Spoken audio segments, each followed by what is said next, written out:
Silakan duduk saudaraku yang kekasih. Kita akan membuka Alkitab kita Roma pasal 5 dan kita akan membaca secara bergantian ayat 1 sampai ayat yang ke-11. Roma pasal 5 1 sampai 11 akan menjadi pokok pikiran kita pada kesempatan pagi yang indah ini. Saya baca 1, saudara baca 2, kita bergantian. Sebab itu kita yang dibenarkan karena iman, kita hidup dalam damai sejahtera dengan Allah oleh karena Tuhan kita, Yesus Kristus.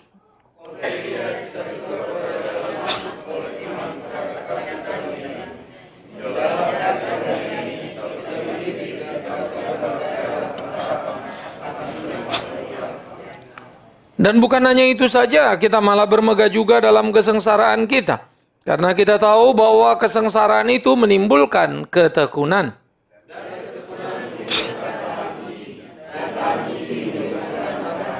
Dan pengharapan tidak mengecewakan karena kasih Allah telah dicurahkan di dalam hati kita oleh Roh Kudus yang telah dikaruniakan kepada kita.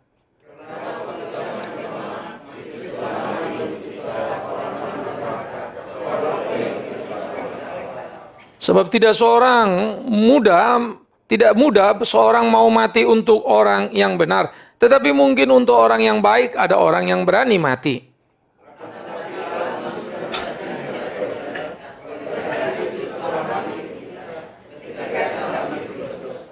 Lebih-lebih karena kita sekarang telah dibenarkan oleh darahnya, kita pasti akan diselamatkan dari murka Allah.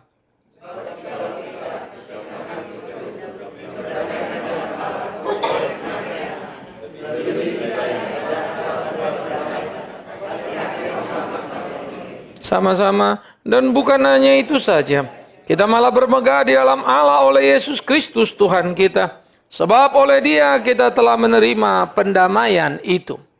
Saudaraku yang kekasih, pada waktu Rasul Paulus menuliskan surat ini kepada jemaat di Roma, di dalam surat-surat Paulus ini adalah memang bagian surat yang paling sulit dan sangat kental, padat, karena dia sedang berdebat dengan satu kota besar, di mana orang sudah dikuasai oleh berbagai pemikiran-pemikiran filsafat dan ajaran-ajaran lainnya.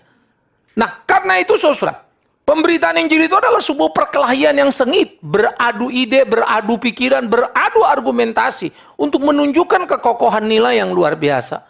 Pemberitaan Injil bukan sekedar bagaimana orang berdiri dan berkhotbah lalu mengatakan apa yang dipahaminya, tapi bagaimana menyuarakan kebenaran seperti yang Kristus mau, supaya ini menjadi satu prinsip yang ditumbuh kembangkan dalam hidup orang percaya. Maka dia mengatakan kita dibenarkan karena iman, hidup damai sejahtera dengan Allah karena Kristus. Ia membicarakan Yesus Kristus sebagai pengantara satu-satunya antara manusia berdosa dengan Allah. Tidak ada yang bisa menjadi pengantara, tidak doa kita, tidak hidup ibadah kita, tidak ritual kita, tidak persembahan korban-korban bakaran kita. Kalaupun kita mau pergi berdoa kepada Dia, di dalam PL itu diatur, imam menjadi pengantara manusia dengan Allah. Tapi kalau dia mau bersuara, nabi menjadi pengantara Allah dengan manusia. Tetapi tidak ada yang bisa mempersatukan baik imam atau nabi. Kristuslah menjadi pengantara yang mempersatukan, memperdamaikan manusia berdosa dengan Allah. Nah, oleh karena itulah dikatakan, oleh iman kita dibenarkan. Iman kepada siapa? Sang pengantara yang memperdamaikan dan mempersatukan kita dengan Allah, yaitu Yesus Kristus Tuhan. Kita sudah bermusuhan dengan Allah, kita hidup memberontak di hadapan Allah. Kristus menjadi titik pengampunan yang luar biasa. Nah, oleh itu saudara-saudara, iman yang hidup di dalam diri kita membenarkan kita akan keselamatan, karena iman itu percaya kepada Kristus, dan iman itu bukanlah human potential. Iman itu bukan kekuatan diri. Iman itu bukan karena saya pintar, bukan karena saya unggul. Iman adalah satu anugerah yang Allah taruh sehingga saya percaya kepada sesuatu yang melampaui akal budi saya. Itu iman. Jadi iman bukan karena kamu dokter, profesor, lalu ngerti semua kebenaran. No. Iman adalah anugerah Allah yang diberikan. Para rasul itu berbackground nelayan, mereka mengerti. Tapi Paulus berbackground scholar, sarjana, orang pintar, juga bisa mengerti. Tapi banyak yang miskin lainnya atau yang bodoh lainnya. Banyak yang pintar lainnya atau yang kaya lainnya. Juga tidak ngerti. Itulah namanya blessing. Itulah namanya berkat yang Tuhan berikan. Karena itu kalau kita bisa mengerti, kita bersyukur. Oleh karena itu, Kristus yang menjadi pengantara ini membawa kita masuk ke dalam persekutuan kita dengan Allah itu. Sehingga kita bermegah dalam pengharapan dan menerima kemuliaan Allah. Nah jadi saudara-saudara, Kristus yang menjadi pengantara, Kristus juga membawa kita oleh iman percaya kepada Dia, kepada Allah. Karena itu tidak heran ketika Dia mengatakan, Akulah jalan dan kebenaran dan kehidupan. Tidak ada satu orang sampai kepada Bapa kalau tidak melalui aku. Itu kalimat Tuhan Yesus. Sehingga ini menjadi bagian yang konkret dan mutlak dan nggak bisa ditawar-menawar. Hanya satu jalan, Kristus. Di dalam Kisah Rasul 4, para rasul juga berkata, di dalam kolong langit ini, ya, tidak ada keselamatan kecuali di dalam Dia, Yesus Kristus. Jadi di bawah kolong langit ini hanya satu keselamatan oleh Kristus itu. Jadi Alkitab bertebaran menyaksikan tentang satu-satunya jalan itu. Karena itulah kita disebut anak-anak Allah, tapi bukan anak Allah. Anak-anak Allah menunjukkan satu kemajemukan daripada status. Tapi anak Allah, the only one, itu hanya Kristus. Itu sebab Dia menjadi yang sulung daripada semua. Karena Dia Allah sang pencipta yang mau jadi ciptaan. Sama dengan kita. Sehingga logika iman Kristen, perhatikan. Logika iman Kristen, sekali lagi. Logika iman Kristen itu begitu kuatnya. Bagaimana saya bisa bertemu Allah suci, saya dosa? Mana mungkin? Maka perlu satu orang. Kalau berkorban buat saya. Siapa yang bisa berkorban? Kalau saya dosa, yang korban dosa. Dosa sama dosa hebatnya apa? Kalau mau korban sama saya yang dosa, supaya bisa damai dengan Allah yang suci, harus ada korban yang nggak dosa. Domba. Maka dicarilah domba yang tahir, yang tidak bercacat celah, yang bagus jadi korban. Tapi domba bukan manusia. Sehingga dia bersifat sementara. Bikin korban lagi, bikin korban lagi, bikin korban lagi. Yang satu kali dan selama-lamanya siapa? Cuma satu. Kalau ada manusia suci. Ada. Hanya Kristus. Kenapa? Karena Dia Allah jadi manusia. Itu sebab Dia dikandung dari perawan Maria. Bukan hasil sebuah hubungan. Karena itu kitab Ibrani juga mengatakan kepada kita. Kita ditebus bukan lagi dengan darah lembu. Bukan lagi berulang-ulang kali. Tapi satu kali oleh Kristus. Di dalam Dialah semua kita dibereskan. Nah oleh karena itu saudara-saudara yang dikasihi oleh Tuhan Yesus Kristus. Kita bersyukur di dalam percaya kita kepada Dia. Yang mau mati untuk kita. Tetapi awas, itu tidak berhenti di situ. Karena itu, sudah semestinya engkau bertekun di dalam hidupmu. Tekanan, kesulitan, kegetiran hidup. Nggak pernah Tuhan janji, nggak ada itu. Pasti akan terus mewarnai hidup kita.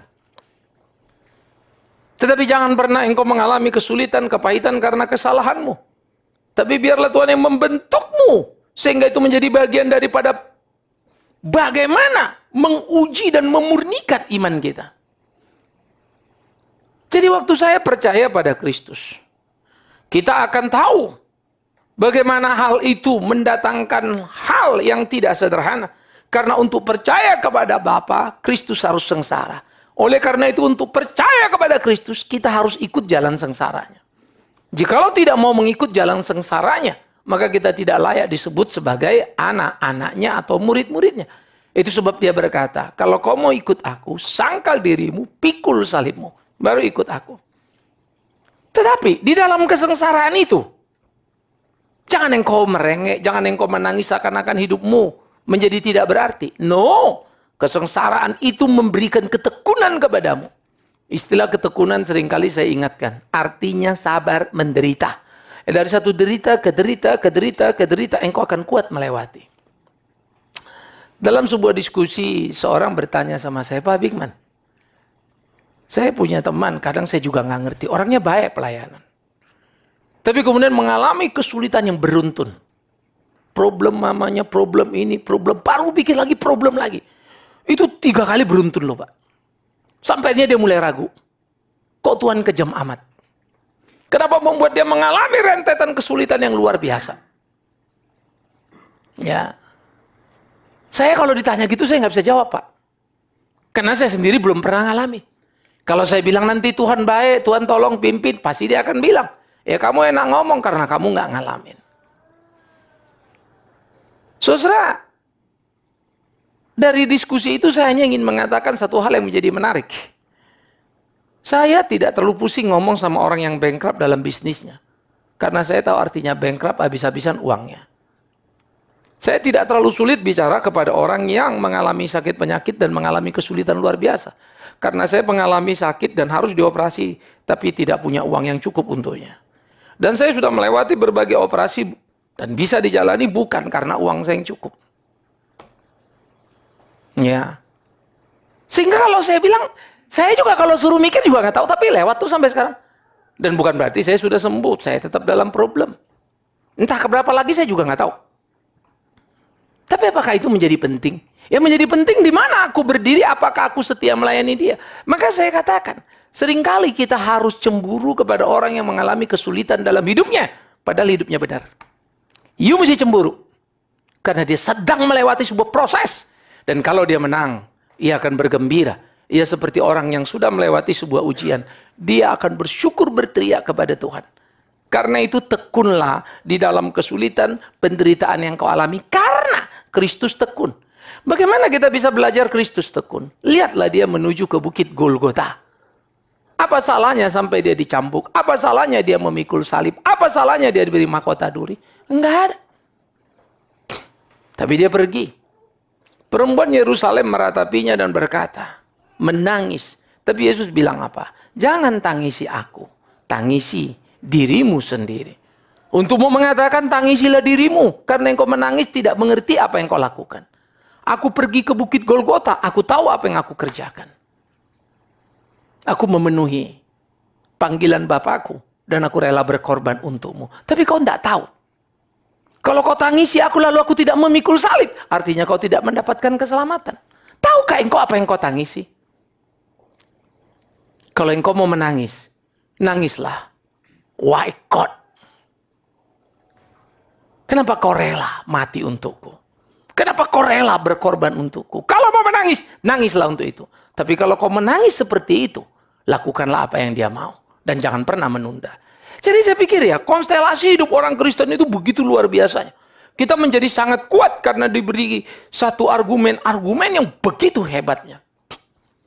Ya. Nah jadi saudara-saudara, bagaimana kesengsaraan mendatangkan sebuah ketekunan? Karena itu tidak ada alasan kesengsaraan membuat kita menjauh dari Tuhan. Lewati.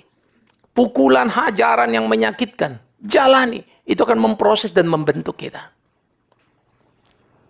Ya. Hari-hari kita akan dididiknya. Hari-hari kita akan dibentuknya. Nah ini hidup kita. Yang harus kita lakoni. Kadang-kadang kita nggak ngerti.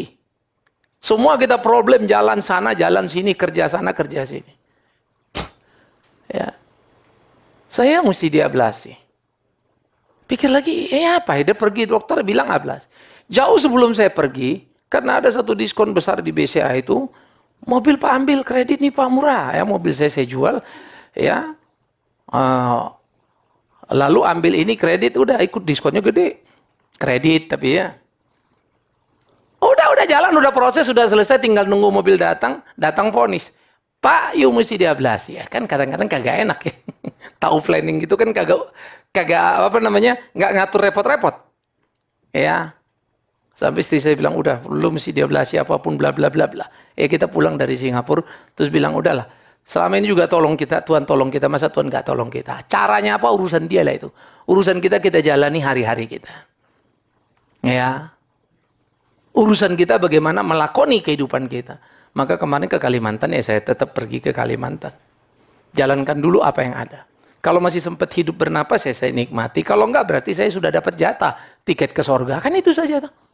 Lalu untuk apa yang saya pusingkan? Berapa sengsaranya aku mengikut dia. Dia jauh lebih sengsara menolong aku.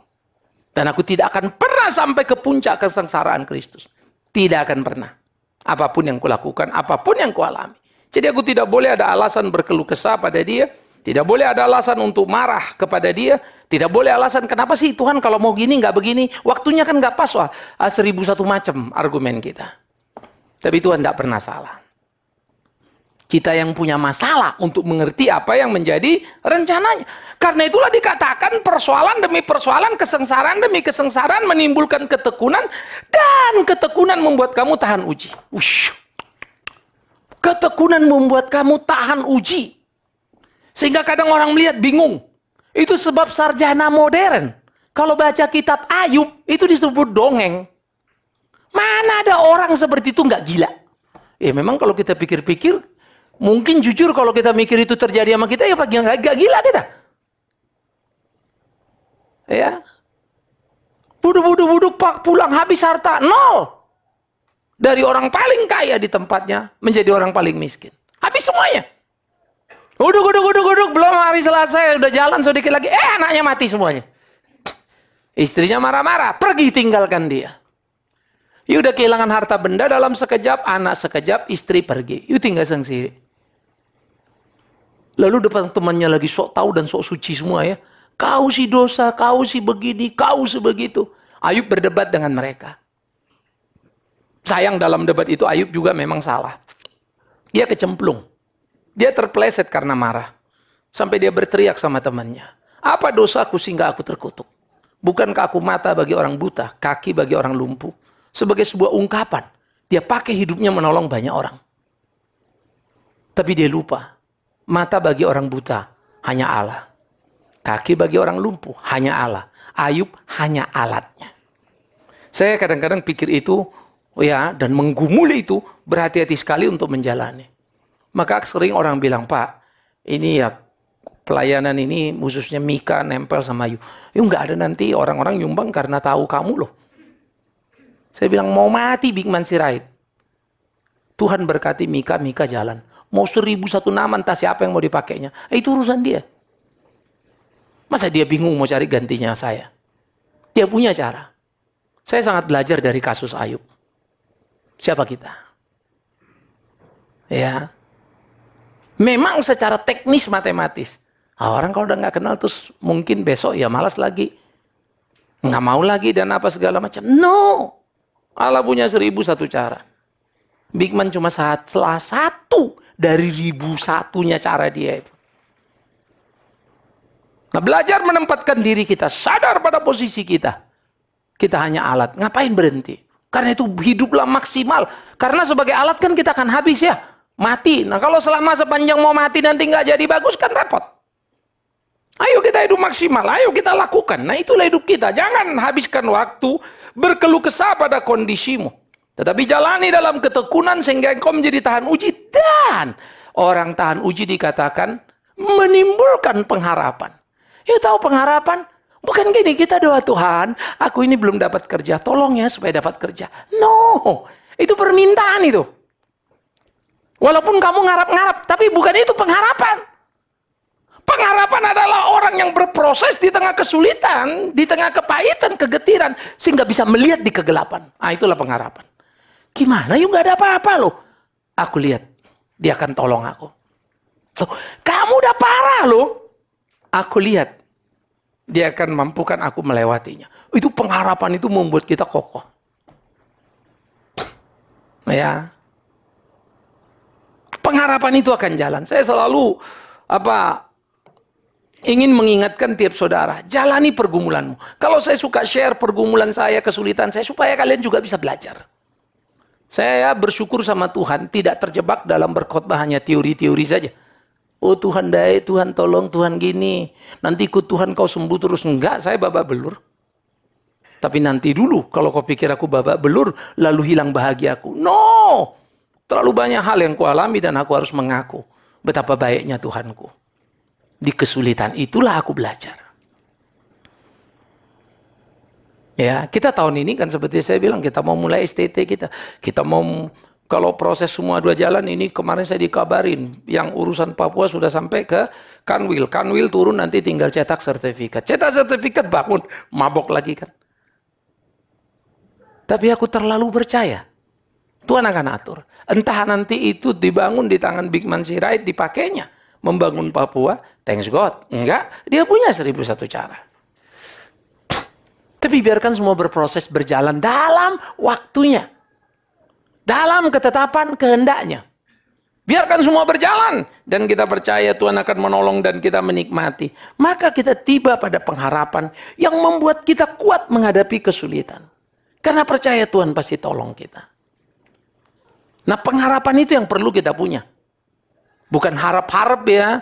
Hati-hati ya. Oh, saya dapat kerja nanti. Itu masih permintaan yang berhenti pada dirimu. Pengharapan adalah sebuah pergumulan melihat di kegelapan. Perhatikan kalimat itu. Hanya ada kalau engkau menghadapi pengujian demi pengujian dan engkau tekun di sana. Jadi jangan lewati kesulitan hidup. Jangan lari dari kepahitan, kegetiran. Jangan berkeluh kesah. Jangan lupa akan Tuhan kalau dimanapun Dia tolong dan tuntun pimpin kita. Di hari-hari hidup kita, di perjalanan kita, Dia selalu ada.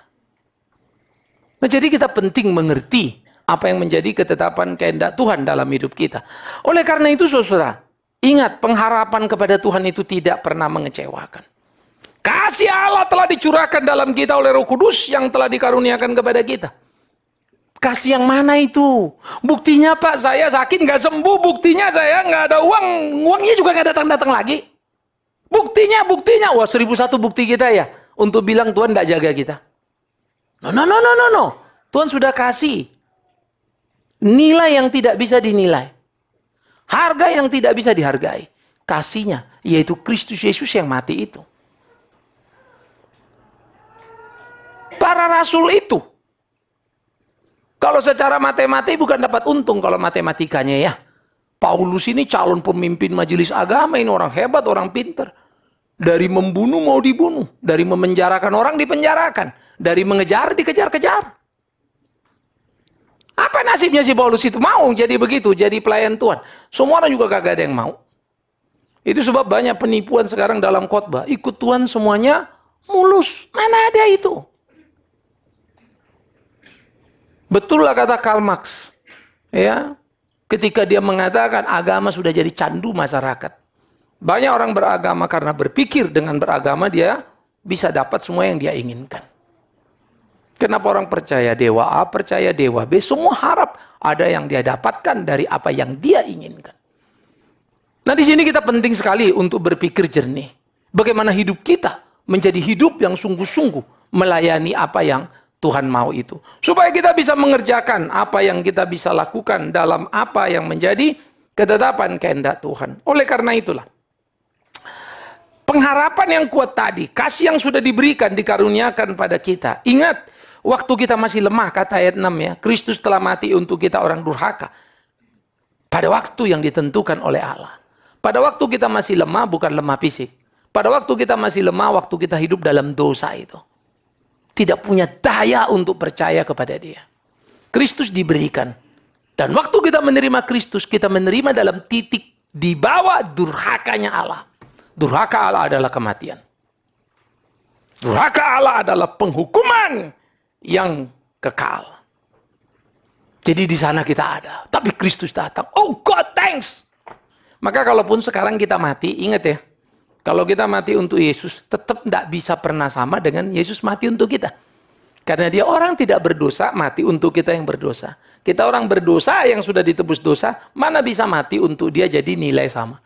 Tetap saja kalau Big Man Sirait mati, ya orang berdosa yang mati kok. Cuma orang berdosa yang ditebus Kristus, itu saja. Tapi saya tidak pernah hidup suci. Dan saya bukan sang suci itu. Jadi kalau itu kemudian ada di dalam diri kita, harga yang sudah diberinya di depan, yang tidak mungkin kita lunasi. Bagaimana mungkin kita berhenti? Bagaimana mungkin kita bermalas-malas melayani Dia? Yuk kita bergairah untuk hidup lurus seperti apa yang Tuhan mau. Ya. Maka Dia akan mengatakan, karena tidak mudah seorang mau mati untuk orang yang benar, tapi mungkin mau mati untuk orang yang baik. Loh, ini benar sama baik maksudnya apa? Nah, di sini Paulus membuat nilai yang sangat luar biasa. Tidak ada orang bisa baik, berbuat baik, hidup baik kalau tidak benar.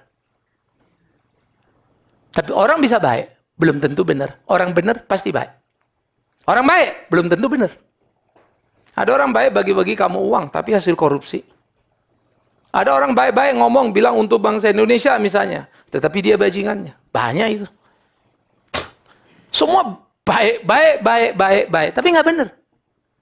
Ada orang benar, tapi kamu nggak suka. Benar sih dia, tapi mungkin caranya, ininya, itu ya. Kita sulit menyukai orang benar. Karena orang benar akan bilang, kamu nyolong. Kan nggak enak. Kalau orang baik, saya tahu, bukan kamu sih. Tapi kalau memang kamu ketemu uangnya, balikin aja. Kan baik banget tuh ya. Padahal memang nyolong sih. Masa nggak boleh sih bilang? Dunia ini memang kejam. Maka nggak ada yang mau ngikut orang benar. Dan tidak ada yang mau mati untuk orang benar. Untuk orang baik, yes. Dia baik sama saya. Dia kasih saya uang. Belum tentu dia benar. Tapi dia baik loh. Maka semua dalam kampanye kalau kita lihat semua orang mendadak jadi orang baik. Tapi nggak benar. Mana yang benar? Lo yang tahu. Ini kita menjadi pergumulan tersendiri ya saudara ya. Nah oleh karena itulah dikatakan Allah menunjukkan kasih-Nya kepada kita. Kristus telah mati ketika kita masih berdosa. Oh God thanks. Waktu aku melawan dia, ia membuka tangannya kepadaku. Waktu aku jahat terhadap dia, ia baik kepadaku. Lalu apa ada alasanku untuk tidak percaya dan mengabdikan diriku kepadanya? Karena itulah saudara-saudaraku yang dikasihi Tuhan. Kita yang sekarang ini telah dibenarkan oleh darahnya. Kita yang sudah diselamatkan dari murka Allah. Lagi-lagi, apa yang mau kita pertahankan dalam hidup ini? Ya, kalau kalian tanya aku, kalau you pak satu waktu nggak bisa jalan, you mesti naik kursi roda. Saya bisa ngetik, saya nulis. Tidak ada kata berhenti sebelum napasku habis. Ya. Kalau sampai harus nggak bisa jalan. Kalau bisa jalan, Pak, saya tetap pergi. Oh, tapi kan you sulit, Pak. Begini, begono, nggak boleh capek. Betul. Kalau karena itu aku mati, ya thanks God. Itu apa namanya opportunity yang bisa kulakukan untuk melayani dia. Secara manusia, ya ada rasa takut nggak, Pak? Ngeri-ngeri juga. Apalagi kalau geruduk, waduh, apa nih? Saya kadang-kadang cuma mau rebah begini, yang paling enak itu kan kita lurus kalau tidur dulu ya. Tuh pinggang rasanya krotok-krotok lurus ya. Saya malah problem kalau lurus. Duduk, jantungnya bunyi aneh. Terpaksa saya mesti belok, salah lagi, belok kiri, belok kanan, mau ke kiri kelamaan nggak boleh. Karena ini alat sebelah sini timpa agak nggak enak. Belok lagi. Saya orang yang aneh. Saya dulu di kursi pun tidur mau tidur aja. Habis minum kopi mau tidur aja istilahnya. Wah saya enak loh, kalau minum kopi berdebuk mau tidur, mau makan cabai pedas-pedas, habis itu jam tidur aja, blas. Sekarang susah. Jadi mau tidur itu ekstra buat saya. Jadi kalau pas malam makanya yang agak pedas-pedas misalnya ya, saya suka pedas. Ada susah tidur tuh, seger bawaannya. Minum teh di atas jam 7, apalagi Chinese tea yang cukup agak keras misalnya, ya udah susah tidur, apalagi teh hijau udah deh. Seger bawaannya. Padahal sebetulnya urusan yang dulu nggak ada itu. Di rumah saya nggak pernah yang ada namanya obat tidur. Sekarang saya mesti punya. Ya, sanak saya mesti punya stok. Besok kalau udah tidur susah nih. Waduh, besok mesti bangun tidur susah, udah terlalu seger. Mesti makan sanak dulu baru tidur. Kadang-kadang saya ketawa ngeliat itu. Tapi itu realita yang harus saya jalani. Apa saya harus bilang Tuhan nggak baik? Secara manusiawi kan nggak enak juga. Nanti kalau udah minum, saya memang kecil, 0,5 saya belah 2 lagi minum. Tapi satu kadang-kadang nggak bisa, paksa minum lagi, hanya 0,5 mulu. Baru, dapat. Itu pun nggak langsung loh. Itu kan reaksi 30 menit, dan 30 menit itu udah mulai beledang, blodong, agak gelisah. Bung, baru tidur. Tapi kadang-kadang udah tidur begitu. Mestinya kan kalau kita makan obat tidur, panjang tidurnya. Enggak juga. Bangunnya pagian juga, karena 6 jam, nggak nyampe juga 8 jam. Maunya saya 8-9 jam misalnya mau tidur. Nggak bisa ke Uber. Karena gerodok-gerodok jantungnya mungkin apa segala macam, saya nggak ngerti. Tetapi ada satu hal yang saya katakan. Jalani, mau diapain? Bagaimana menikmati itu? Karena itu ketika kalian masih sehat demi Tuhan yang hidup, jangan tunggu sakit baru pelayanan. Saya bersyukur ketika masih sehat boleh melayani Tuhan. Sampai hari ini pun saya bersyukur tetap melayani dia. Karena itu selagi tubuhmu masih segar, rezekimu masih banyak, pakailah melayani Tuhanmu. Silakan engkau berdoa, bergumul mana yang terbaik, lakukan. Jangan pernah menunda bagaimana engkau hidup di dalam Dia. Kalau engkau mengalami kesulitan, kepahitan, kegetiran yang kau tidak suka, demi Tuhan yang hidup, jangan cengeng dan melarikan diri dari Tuhanmu. Tetap layani Dia. Tetap setia, tetap dalam kualitas hidup yang semestinya. Maka Tuhan akan jaga kita. Tuhan akan sertai, Tuhan akan berkati kita. Oleh karena itulah, ketika kita masih seteru dengan Dia, kita diperdamaikan oleh Kristus itu. Sekarang kita sudah diperdamaikan, pasti kita selamat.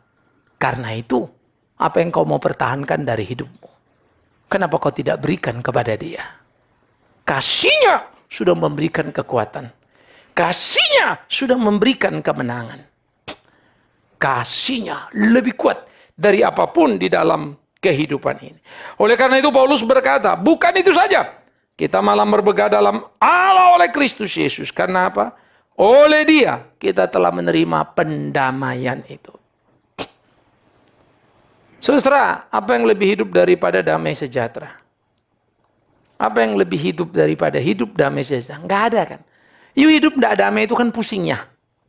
Tapi bagaimana Pak orang bisa hidup damai sejahtera kalau dia nggak punya uang, kalau dia sakit, kalau dia punya problem, kalau dia ini.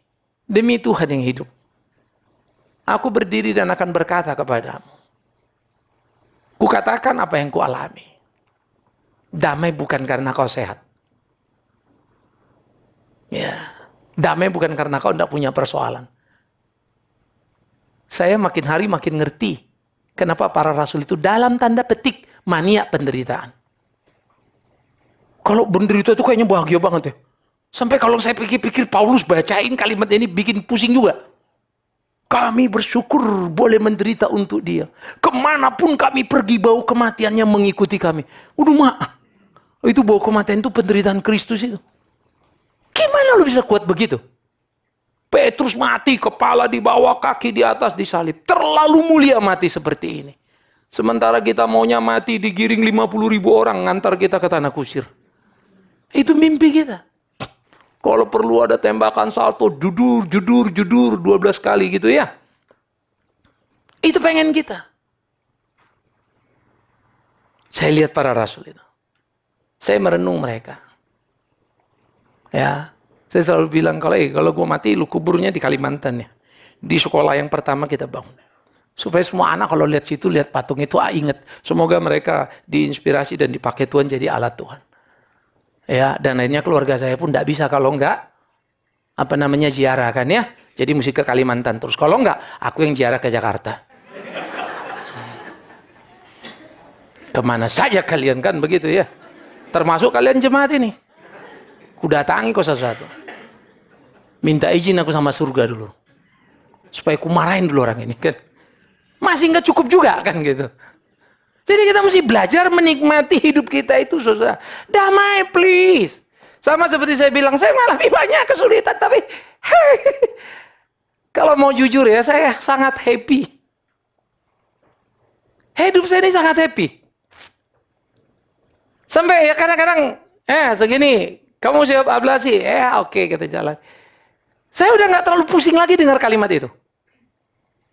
Ya, walaupun waktu merasakan kosletnya itu, gitu ya. Kadang ganggu sekali terhadap rasa kita. Kita nggak bisa lawan. Kalau you lapar, you bisa tahan. Kalau dadang, ditarik itu kayak kepala kita, darah kita itu habis, hilang sebentar, pegangan gitu ya. Nunggu lagi pulih pelan-pelan. Sesaat disorientasi kita. Mulai jalan lagi, nggak bisa langsung kuat. Cungup, naiknya pelan-pelan. Gitu. Baru lagi ke garis datar. Ya. Tapi demi Tuhan yang hidup kalau kalian tanya. Yang paling menyenangkan hatiku adalah kalau boleh berbagi bagi orang lain di sekitar hidupku. Yang paling menyenangkan hatiku adalah kalau bisa dengar cerita anak-anakku yang di Kalimantan itu. Waduh, itu penghiburan besar.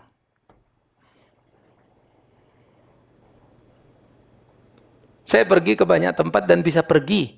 Tidak harus dengan kawan, saya sendiri mau pergi pun saya bisa.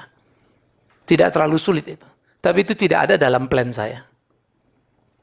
Plan saya kalau mau pergi itu, ya, adalah, kalau nggak Kalimantan, ya Papua. Bagi saya itu lebih nikmat. Saya diminta pelayanan ke Jepang, saya diminta pelayanan kemana. Karena waktu kita mau bangun Papua, saya bilang, sorry, you tunggu dulu lah, saya mesti fokus dulu untuk Papua. Fisik saya juga nggak terlalu bagus, jadi nggak bisa terlalu banyak dardur-dardur sana sini. Jadi lain waktu saja. Semua orang berebut mau khotbah di luar negeri. Saya juga ngerti, dulu pun saya begitu. Tapi waktu merasakan kenikmatan, bagaimana bisa jadi nikmat di antara teman-teman yang ada di daerah ini, ada anak kita. Jadi beda ya. Saya nggak bisa desain itu. Maka saya tahu itu blessing. Ya, sengaja kita pergi ke desa belum tentu happy. Tapi waktu bisa dan menikmati, wah itu luar biasa.